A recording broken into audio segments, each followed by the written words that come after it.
तो बच्चों let's see the question.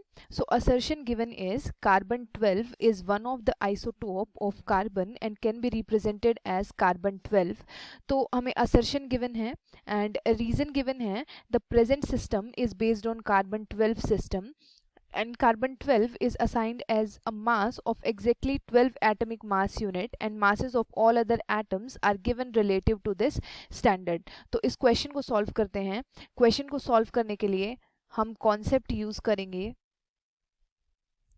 Of isotopes of carbon. Isotopes of carbon. तो हम स्टार्ट करते हैं. फर्स्ट असर्शन गिवन है carbon 12 is one of the isotope of carbon. तो फर्स्ट ऑफ ऑल आइसोटोप क्या होता है?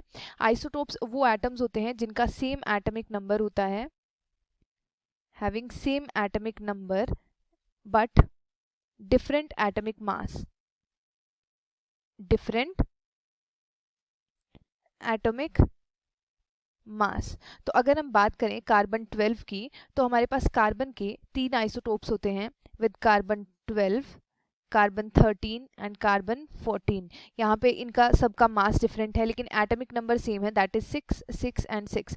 जिसमें से जो कार्बन 12 है, कार्बन विद 12 एटॉमिक मास, ये सबसे अबंडेंट आइसोटोप है. तो हमारी फर्स्ट स्टेटमेंट करेक्ट है and it can be represented as 12 C. तो ये हमारी एकदम करेक्ट असर्शन है. रीजन गिवन है the present system is based on carbon 12 system. Carbon 12 is assigned a mass of exactly 12 atomic mass unit. तो जो present system है carbon 12 system के ऊपर बेस्ड है. ऐसा क्यों बोला गया है? क्योंकि according to international union of chemist, it is international union of chemist.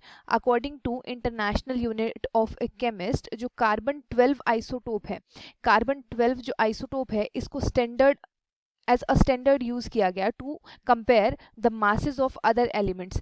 According to international union of chemist, जो कार्बन 12 है हमारे पास, इसको यूज किया गया as a standard to compare the masses of other elements. And जो carbon 12 है इसके मास को कितना बोला गया है? It is 12 atomic mass unit, that is 12 AMU.